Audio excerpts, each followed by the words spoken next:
Be ready, start.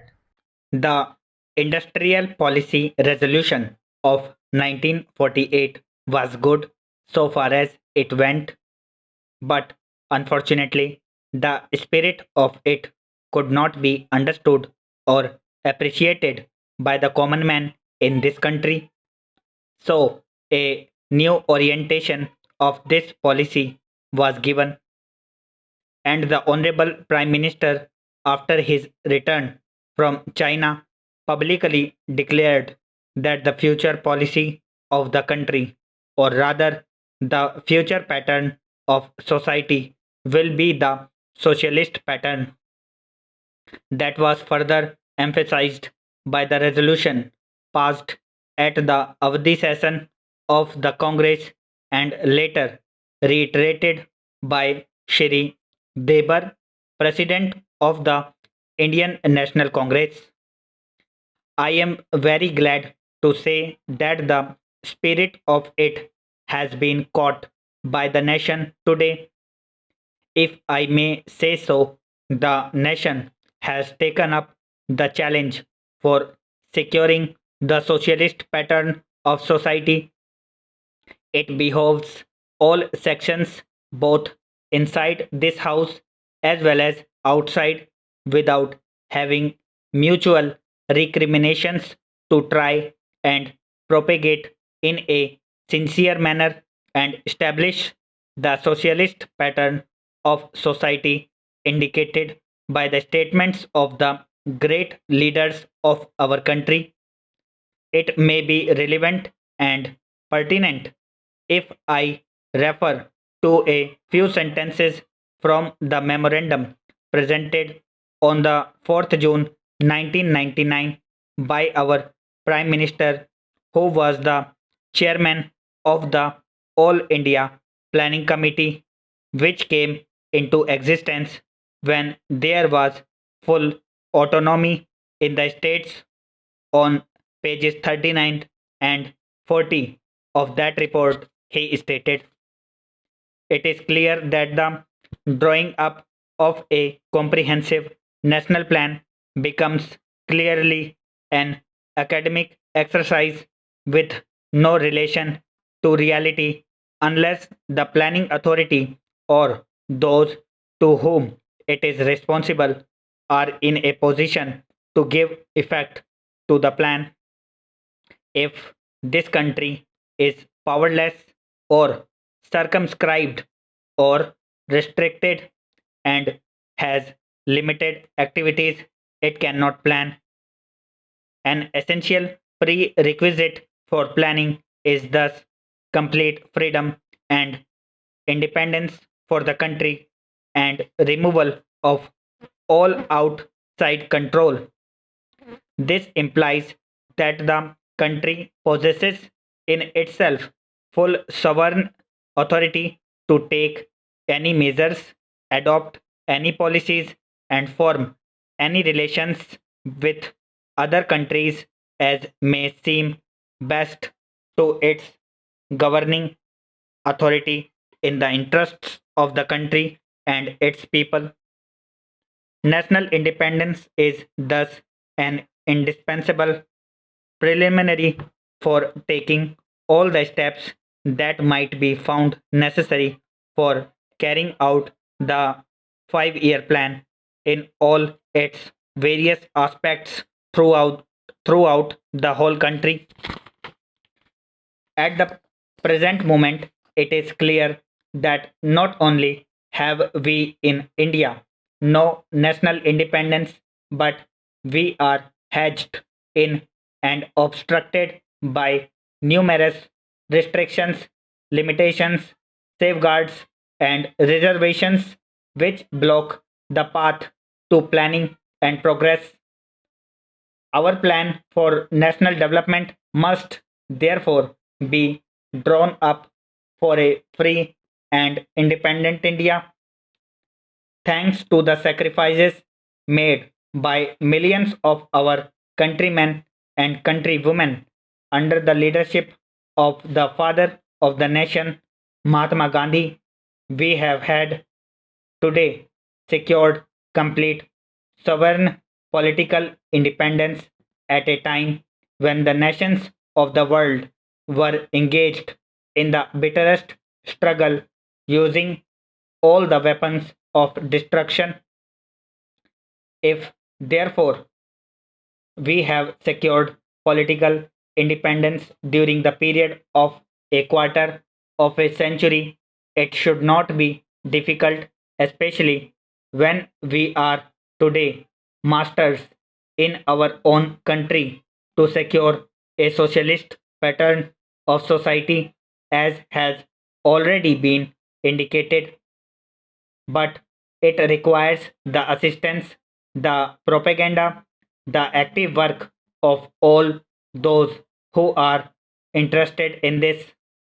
I am sure so long as my honorable friends, the minister, the deputy minister, and the other minister who, represent the commerce and industry ministry can give us an assurance that the capitalist pattern would be avoided. Some of us who believe in a 10% socialist democracy give an undertaking that certainly totalitarian policy will not be introduced in this country, because we have believed all along during the fight that we have given to the British government when we secured political independence, that we shall try to maintain democracy undiluted and a socialist democracy at that. I am absolutely certain that in this country of ours, liberty of thought, liberty of speech, and liberty of action will be guaranteed to every citizen to express his views in the manner he pleases.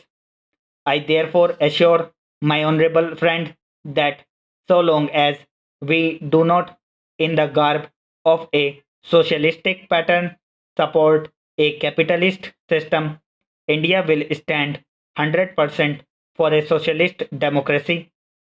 Now, luckily for us, the fundamental rights of the Constitution have declared that a citizen would be assured of many of the social amenities which will give reasonable comfort from the womb to the grave.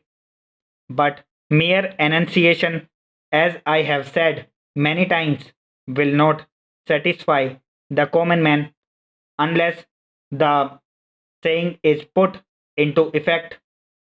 I am absolutely certain, therefore, that so long as there is a determination on the part of our countrymen, we will be in a position to secure a socialist pattern of society. It is not even possible to draw up a plan on any other basis. There has been some reference to the improvement in our economic situation also. We find that we have made good progress in production.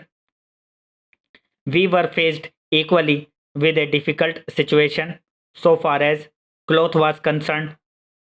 There was a deficit of food and there was also shortage of cloth.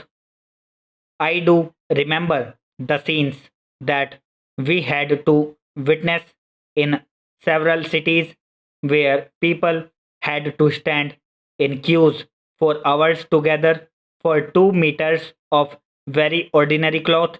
But now the situation is quite changed. We have produced much cloth and we are in a position to export cloth. During the British period, we were required to import cloth, but now we are in a position to export cloth. After partition, we were faced with the question of raw material, namely cotton. We had cotton mills, but cotton remained in Pakistan. Even that problem has been solved. We had placed before us a target for more production of cotton, and not only has that target been achieved, but it has been achieved in shorter period to the satisfaction of all people in the country.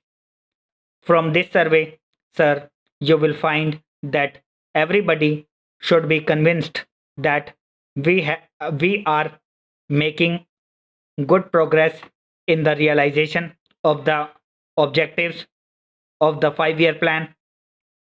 Then there is a reference that in several essential commodities we have got increased production. This cannot be denied. In spite of this increased production, I must admit we have not been able to solve the question of unemployment, but efforts are being made to ease the situation so far as this question is concerned. The main thing to which I would like to refer is that the president was pleased to say very plainly that so far as cottage industries were concerned, we have not been able to make good progress. As a matter of fact, very little progress has been made. If in this country we have to solve the question of unemployment, we must take very seriously to the development of cottage industries. That alone will solve this problem of unemployment. We want to increase production, but we want to take to such means for increasing our production as would be man absorbing and not man saving, as has been resorted to by the Western countries. That alone will solve our problem to a very great extent. If we organize our cottage industries, if we take to the spirit of Swadeshi, I have no doubt we will solve the problem of unemployment to a great extent. Then, sir, a reference has been made to certain additional projects which have been included in the 5 year plan. There was a great demand from Maharashtra to include this project in the 5 year plan. A couple of years ago, there was a conference presided over by my colleague from the district, the present revenue minister of Maharashtra. He had presided over it, and there was a unanimous demand supported by practically the entire people from Maharashtra that this project should be included in the 5 year plan. I take this opportunity to congratulate the government of India and the government of Maharashtra for having seen to it that this project in Maharashtra is included in the 5 year plan. The president's address makes reference to the improvement of our transport and communications. Our increased production leads to the question of better transport facilities. The agricultural production is on the increase, but sir, if there is no betterment of our transport facilities, this increased production in agriculture will not benefit the agriculturist. In my part of the country, even now, this situation prevails. The production there is on the increase, but the agriculturists are suffering on account of inadequate facilities of railway transport. I was glad to find from the president's address that the railways are thinking of opening even new lines very soon.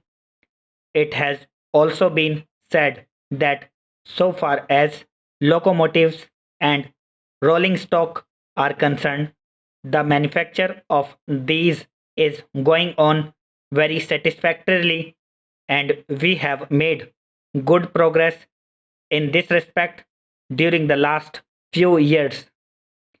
Any nation can be proud of this achievement. Then there is a reference to the housing conditions. We can very well remember the scenes that we were required to witness immediately after partition. Thousands and tens of thousands of our brethren came to this country from Pakistan. It was a very serious question as to how to house them, but the day has come when the question has practically been solved, or it can at least be said that we are near the solution of the question. 72 crores of rupees have been spent during the last few years in constructing houses for the refugees, and in this very city we are witnessing an exhibition where we can see the models of cheap and decent houses. If these cheap houses are constructed for the refugees, it will provide shelter for them at a low cost. Stop.